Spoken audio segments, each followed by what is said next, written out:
دلی چلے تو گئے تھے لیکن لکھنؤ سے ہم کٹے نہیں، ہمارے ذہن سے لکھنؤ ہٹا نہیں۔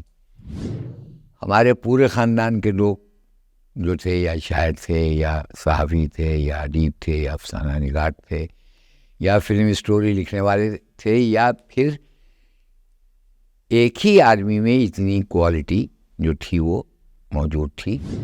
دیکھیے وہ دور تو اردو کا جو ارتقائی دور کہا جا سکتا ہے کہ جس میں بہت بڑا کام کیا گیا، وہ ہمارے بچپن کا دور تھا۔ وہ ترنم کے ساتھ بیچا کرتے تھے، یہ ببو بولا کیسا، جلدی کھولو پیسہ، امرس بیچ رہے ہیں، یا مثلا لیا رام دانے کی، بچوں کو بہلانے کی، چپکے چپکے کھانے کی، بوڑھوں کو ترسانے کی، اردو کے ڈائلاگ، اردو کے گانے زبان عام و خاص تھے۔ ہر آدمی گاتا پھر تھا، جو رکشہ والا گا رہا ہے وہی کیا کہتے ہیں کہ گھروں میں گائے جا رہے ہیں، وہی سنے جا رہے ہیں۔ تو اردو جو تھی وہ آدمی سے کٹی نہیں، اور ہم نے اردو کو کٹنے نہیں دیا۔ جتنا بھی اردو کی جڑوں پر یہاں دباؤ پڑا، 7 سمندر پار اتنے ہی یہ ادبی پیڑ تھے وہ ہرے بھرے ہوئے۔ 96 میں ہماری کتاب آئی قہقہوں کی بارات، جو پاکستان میں حیات اکیڈمی نے چھاپی، اور اس کا ایڈیشن جو تھا وہ تقریباً 22,000 کتابوں کا پہلا ایڈیشن چھپا تھا۔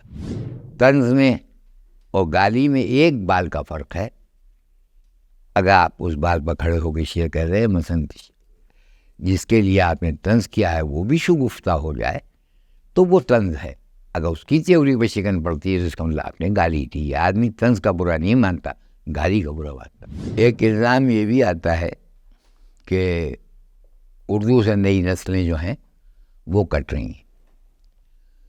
اس کا سبب وہ خطاوار نہیں بلکہ ہم خطاوار ہیں کہ ہم نئی نسلوں کے لیے کچھ کہہ نہیں رہے۔ وہ بھی کیا وقت تھا جب عشق لڑا لیتے تھے، پیار کی ڈور کو چرخی پر چڑھا لیتے تھے، نوجوانی کی پتنگوں کو اڑا لیتے تھے۔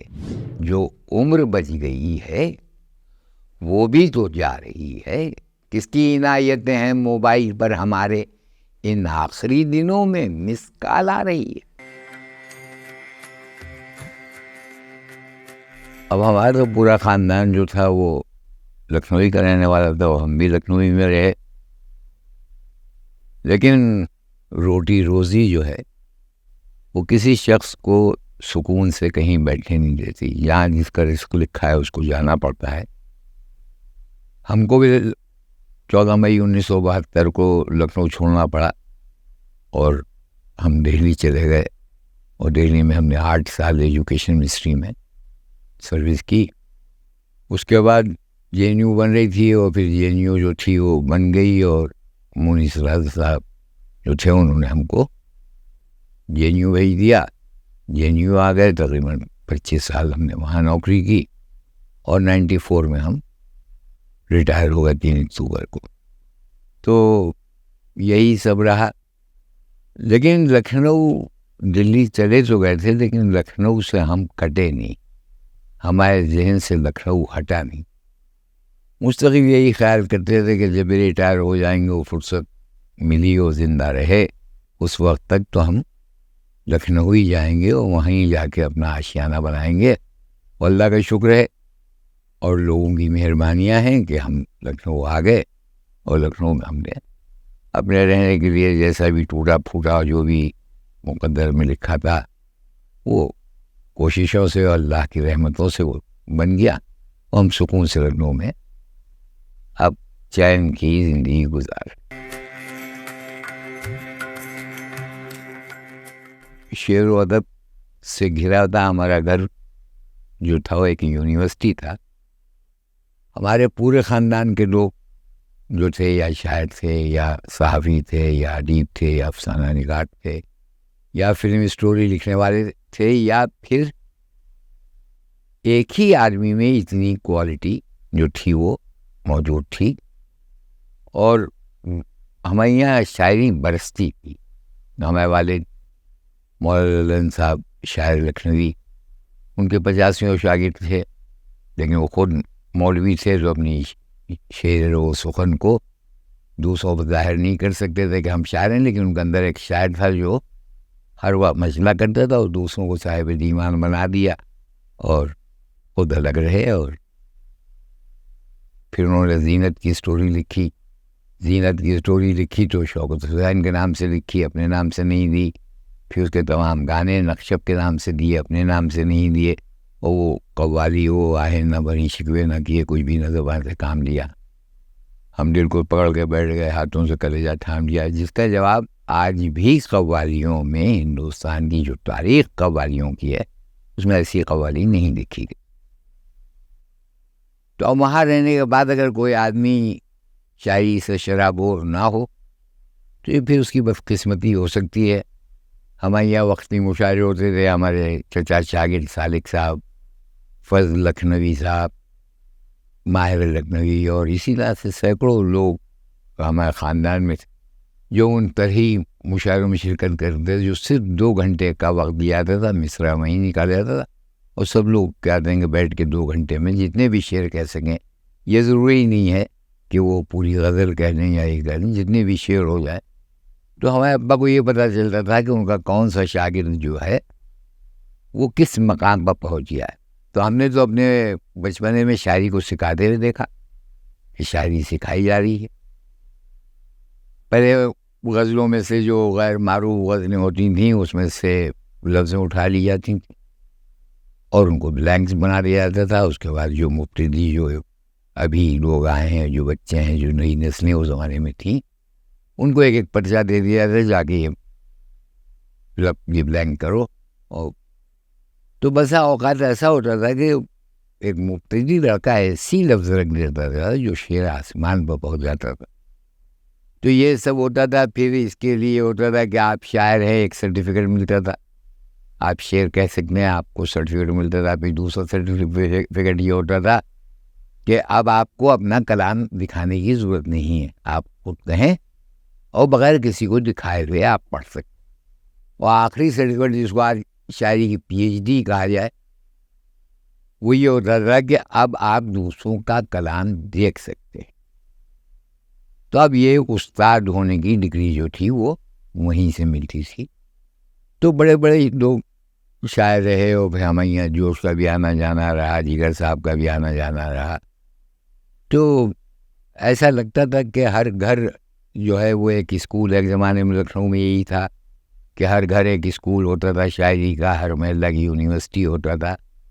لیکن اب ایسا نہیں رہا، اور لوگ کوششیں بھی نہیں کر رہے ہیں اور مطالعہ بھی نہیں کر رہے ہیں.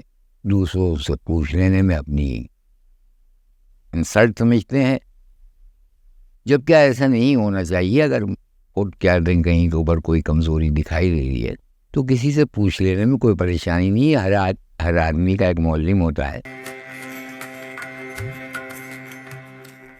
دیکھیے وہ دور تو اردو کا جو ارتقائی دور کہا جا سکتا ہے کہ جس میں بہت بڑا کام کیا گیا، وہ ہمارے بچپن کا دور تھا. اساتذہ تھے چاروں طرف، لکھنؤ کے چاروں کونوں میں ادب کے ہاتھی جھومتے تھے. ایک طرف کشمیری میدے میں جعفر علی خان سر، ادھر امین سلونوی، ہمارے اللہ ان کو ہزاروں برس کی عمر دے، ہمارے کیا نام ہے عمر صاحب. پھر ادھر ہمارے چچا، ہمارے والد. تو جدھر دیکھو ایک سوائے شاعری کے تذکرے کے، یہاں تک سودے والے جو تھے وہ بھی سودا جو تھے وہ ترنم کے ساتھ بیچا کرتے تھے. یہ ببو بولا کیسا، جلدی کھولو پیسہ، امرس بیچ رہے ہیں. یا مثلاً لیا رام دانے کی، بچوں کو بہلانے کی، چپکے چپکے کھانے کی، بوڑھوں کو ترسانے کی. پھر تمام امام باڑوں میں شہنائی کا رواج تھا. جو صبح ہوتی تھی وہ پوری موسیقی میں پورا شہر گونجتا، اور ہر آدمی جو ہے وہ رباب کی طرح سے جھنجھنانے لگتا تھا. ہر دل جو تھا وہ رقص کرنے لگتا تھا. اب وہ سب باتیں دھیرے دھیرے ختم ہوتی چلی گئیں، اور اساتذہ نہیں رہے، اٹھتے گئے محفل سے. ان کی جگہ لینے والا جو ہے وہ پھر نہیں آیا. پھر تھوڑا عرصے کے بعد والد صاحب ہیں کرشن بھائی نور، اور اسی طرح سے ہمارے عرفان صدیقی صاحب، یہ رہے، لیکن اس میں ایک آدمی کو چھوڑ کے سب کو اساتذہ کے درجے نہیں ملے. اس میں والی صاحب جو تھے انہوں نے لکھنؤ کی رونقوں کو، زینتوں کو برقرار رکھا، اور پھر ایسا ہوا کہ وہ بھی نہیں رہے. تو اب نہیں رہے تو مبتدی جو شعراء کرام ہیں، جو ہماری نئی نسلیں ہیں، جو شعر کہنا چاہتی ہیں، ان میں صلاحیتیں ہیں، وہ کس کے پاس جائیں، کس کو دکھائیں، کس سے کہیں. تو اب وہ لوگ نہیں ہیں کہ جو، نہیں تو ہم نے تو یہ دیکھا کہ 50 شاگرد اور غزل کا مصرع طرح آیا ہوا، اور 50 غزلیں جو ہیں وہ کہہ کے دے رہے ہیں، اور غزل بھی اس طرح سے کہ جیسے ہی ملا کھوا دیا. اور اس میں یہ نہیں ہوتا تھا کہ سب شعر کمزور ہو، بہت زیادہ کہہ دیے اس لیے. تو اچھے بھی شعر ہوتے تھے، غنیمت شعر بھی ہوتے تھے، اور ایسے بھی ہوتے تھے کہ جو بس سنا دیے جائیں. لیکن وہ دور تو ایک ایسا تھا کہ اسی دور میں جانے کو پھر دل چاہتا ہے، لیکن آپ کچھ نہیں کر سکتے. اب آپ اس دور میں واپسی آپ کی نہیں ہو سکتی. اب اور جو ہمارے شعراء کرام ہیں ان سے گزارشیں یہ ہیں کہ جو بھی ان کے محلے میں یا ان کے شہروں میں ایسے لوگ ہیں اور ابھی صلاحیتیں لوگوں میں باقی ہیں، ان لوگوں کو چاہیے کہ اپنے اپنے محلوں میں اسکول آف پوئٹری کھولیں، بچوں کو بلائیں، ان کو مصرعے دیں، ان کی غزلوں پر نظر رکھیں، کیا خامی شعر میں ہے اس کی پوری طرح سے وضاحت کریں، تاکہ پھر وہ دوبارہ وہ غلطی نہ کریں. تو یہ ہونا چاہیے، اور ہو بھی سکتا ہے، لیکن مصروفیت شعراء کرام کی بہت بڑھ گئی ہے. دن رات تو مشاعرے ہیں، رات بھر مشاعرہ ہے، دن بھر سفر ہے، تو وقت بھی نہیں ہے لوگوں کے پاس کہ وہ اس طرح کے کام کریں. لیکن بہت سے لوگ مشاعروں میں بہت زیادہ مصروف نہیں ہیں. ان کو تو کم سے کم چاہیے کہ ہر شہر میں ایک اسکول آف پوئٹری ہو، ایک اسکول جو ہے وہ نظموں کا ہو، نثر کا ہو، افسانہ نگاری کا ہو، اس لیے کہ ہر چیز میں زوال پذیر ہے ہر صنف سخن. دیکھیے اب جتنی بھی بیداری، ایک تو اب بیداری ہی نہیں رہی، پہلے کبھی ہوگی بیداری، لیکن اس آبادی بہت کم تھی تو بیدار کرنا مشکل نہیں رہا. ایک آدمی کو جگانا، 2 آدمی کو جگانا آسان ہوتا ہے، لیکن 1 ارب، 1 کھرب اور 100 کروڑ 200 کروڑ آدمیوں کو جگانا تقریباً ناممکن ہو جاتا ہے.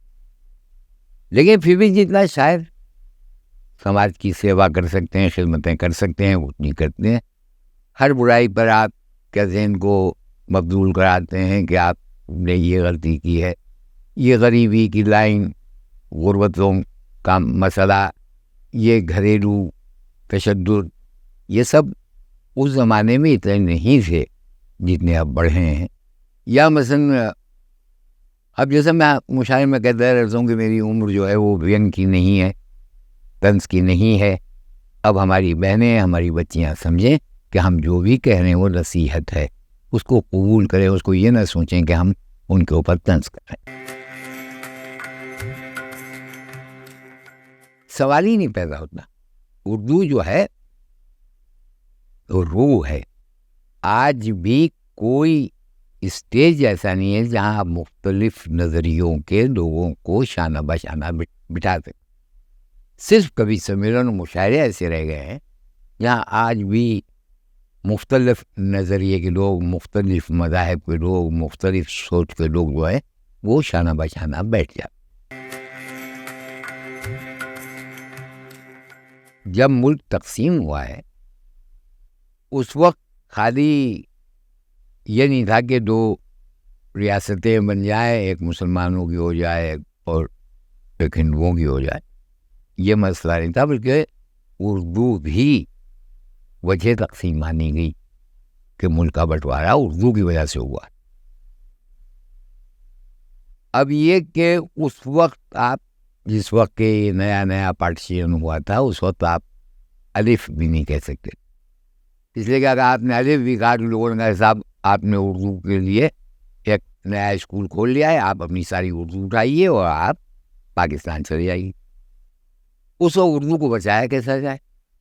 تو اس وقت ایک طریقہ ہمارے دانشوروں نے، ہمارے باشعور لوگوں نے، ہمارے ادیبوں نے، ہمارے شاعروں نے یہ سوچا کہ اردو کو ذہن اور زبان پر تو باقی رکھا جائے، اور جب حالات ٹھیک ہوں گے اور درست ہوں گے، جیسے آج کل سب ٹھیک ہو رہا ہے، سب کیا پاکستان کیا ہندوستان یہ سب ٹھیک ہو رہا ہے، تو اردو کو مواقع مل رہے ہیں، ہر صوبے میں اردو اکیڈمیاں ہیں، یہ ہے وہ ہے، اردو کے مفت کلاسز لائے جا رہے ہیں، یہ ہو رہا ہے وہ ہو رہا ہے.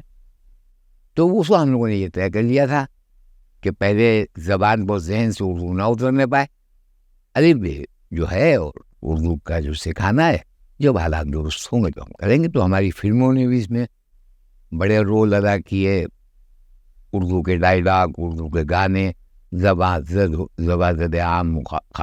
عام و خاص تھے، ہر آدمی گاتا پھرتا تھا، جو رکشہ والا گا رہا ہے وہی کیا کہتے ہیں کہ گھروں میں گائے جا رہے ہیں، وہی سنے جا رہے. تو اردو جو تھی وہ آدمی سے کٹی نہیں، اور ہم نے اردو کو کٹنے نہیں دیا. اب یہ نوبت آ گئی ہے کہ اسکول نئے نئے کھل رہے ہیں اردو کے، اور جس میں اردو کی تعلیم ہو رہی ہے، اردو پڑھائی جا رہی. تو میرے خیال میں، یہ میرا اپنا ذاتی خیال ہے کہ سن 47 سے کہیں زیادہ اردو جو ہے وہ اب ہے.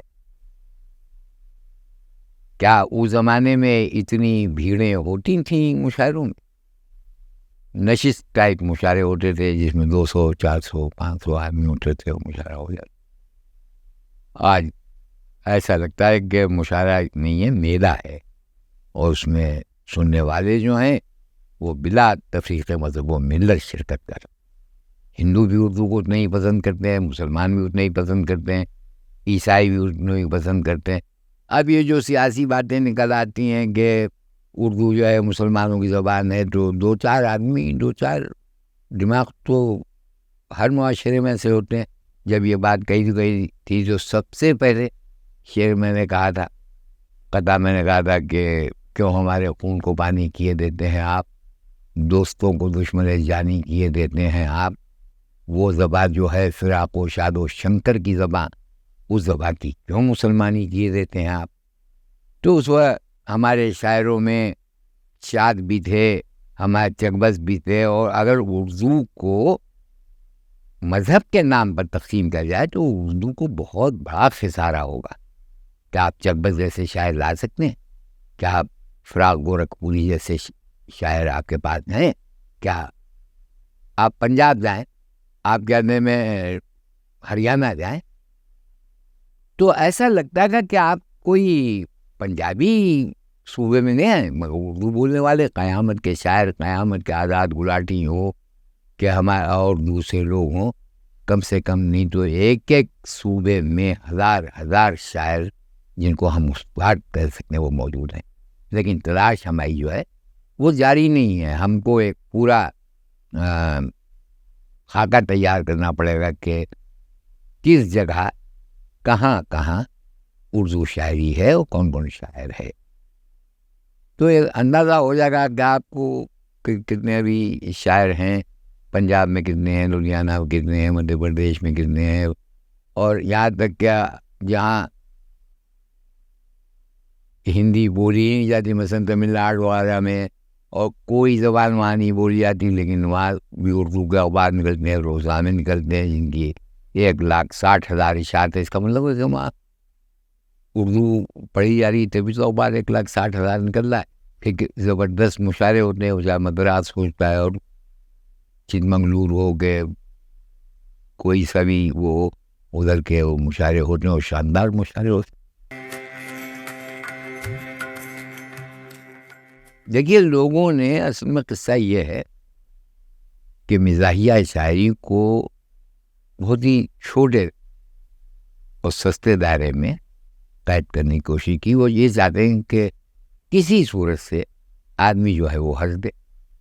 اب چاہے وہ اپنے دائروں کو، اپنے جو تہذیبی ادبی جو سرکن ہیں وہ ٹوٹ جائیں اور اس کے پیر ان سے باہر چلے جائیں، تو وہ غلط ہے. لیکن بہرحال ابھی اردو پہ اتنا وقت نہیں پڑا ہے. ابھی لوگ جو ہے مزاح میں اچھے اچھے شعر کہتے ہیں، اور ہیں لوگ اور کام کر رہے ہیں. ہم نے مزاح کی تعریف یہ کی کہ جس کو بالغ سمجھیں اور نابالغ نہ سمجھیں، وہ مزاح ہے۔ طنز میں اور گالی میں ایک بال کا فرق ہے۔ اگر آپ اس بال پر کھڑے ہو کے شیئر کر رہے ہیں، مثلاً جس کے لیے آپ نے طنز کیا ہے وہ بھی شگفتہ ہو جائے تو وہ طنز ہے۔ اگر اس کی تھیوری پہ شکن پڑتی ہے تو اس کا مطلب آپ نے گالی دی ہے۔ آدمی طنز کا برا نہیں مانتا، گالی کا برا مانتا۔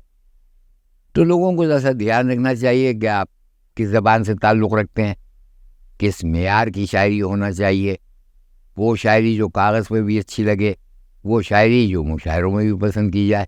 اگر آپ کاغذ کے اوپر آپ کا شعر جو ہے وہ بھیڑ ہے جو بیکار ہے، اس لیے کہ آدمی پڑھنے کے بعد بھی ہنستا ہوا دکھائی دے، اس لیے کہ بہت سی شاعری تو ایکشن پر، باڈی لینگویج پر چلا دی جاتی ہے۔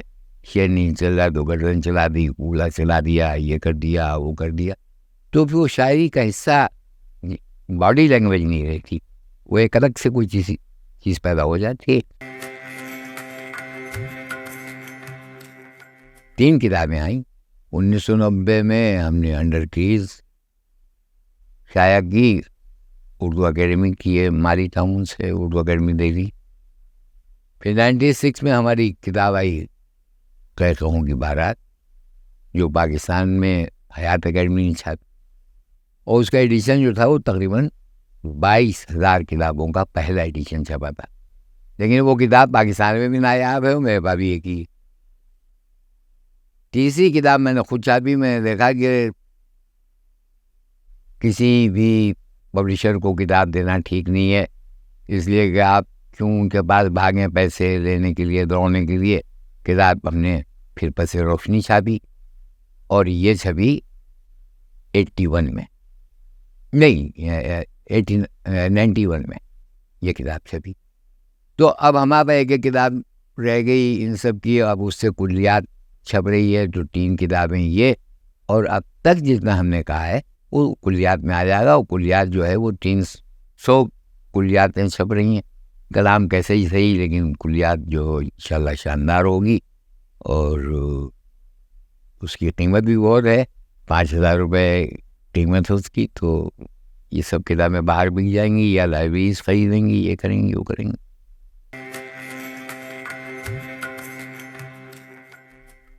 دیکھیے اب مشاعرے تو وہیں ہوتے ہیں، باہر ملکوں میں جتنا بھی اردو کی جڑوں پر یہاں دباؤ پڑا، 7 سمندر پار اتنے ہی یہ ادبی پیڑ تھے وہ ہرے بھرے ہوئے۔ سب سے بڑی بات یہ کہ ایک پڑھے لکھوں کا مجمع ہوتا ہے۔ ظاہر کہ جو لوگ امریکہ میں ہیں، چاہے وہ ہندوستان کے ہوں یا پاکستان کے ہوں یا بنگلہ دیش کے ہوں، وہ اپنی تعلیمی اور اپنی صلاحیتوں کی بدولت وہاں پہنچیں، لیکن کوئی بھی شخص امریکہ میں اپنے ملک سے، اپنی مٹی سے نہیں کٹا ہے، وہ چاہے ہندوستانی ہو، چاہے پاکستانی ہو، چاہے بنگلہ دیشی ہو، یا کسی اور ملک کا آدمی جو ہے، وہ اپنی تہذیبی، اپنی روایتی چیزوں سے آج بھی جڑے ہیں، اور امید یہ ہے کہ ہمیشہ جڑے رہیں گے۔ تو مشاعرے پڑھنے کا مزہ وہی ہے۔ لوگ کم ضرور ہوتے ہیں، کہیں 600 آدمی ہیں، کہیں 500 آدمی ہیں۔ بہت بڑا مشاعرہ ہوا تو 2,000 آدمی ہوتا ہے، محدود ہوتا ہے، حال کے اندر مشاعرے ہوتے ہیں۔ ایک ٹائمنگ ہوتی ہے کہ 9 بجے شروع ہوگا اور 1 بجے جو ہے وہ ختم ہو جائے گا، اسی میں آپ کو شاعری کرنا پڑتی ہے۔ اب مزہ اس وقت آتا ہے کہ جب آپ کوئی اچھا مصرع پڑھیں اور دوسرے جو سامعین ہیں وہ آپ کے منہ سے کھینچ لیں مصرعے کو، آدھا آپ پڑھیں آدھا وہ پڑھیں، اور پورا ہنگامہ مچا رہے۔ شاعری کا کہیں سے جادو جو ہے وہ ڈھیلا نہیں پڑنا چاہیے، تاکہ ایک ڈال کا مشاعرہ کہلایا جائے۔ یہاں تو مستقل ٹی وی پہ مشاعرے آتے رہتے ہیں، یہ ہوتا رہتا ہے، تو یہاں کے لوگوں میں اتنی تشنگی نہیں ہے، اور وہ بھی سوچیں چلو ٹھیک ہے آج کا مشاعرہ پورا کل سوچیں گے آج کام ہی نہیں جائیں، لیکن وہاں تو سارے کام کاج اس دن بند کر دیے جائیں گے جس دن کیا کہیں گے کوئی مشاعرہ ہوگا، اس لیے کہ ان کو معلوم ہے کہ اب جو بھی مشاعرہ ہوگا وہ سال بھر کے بعد سنیں گے، تو بیچارے لوگ 5 گھنٹے کی 6 گھنٹے کی ڈرائیو سے کیا کہتے ہیں مشاعرہ سننے کے لیے آتے ہیں اور وہاں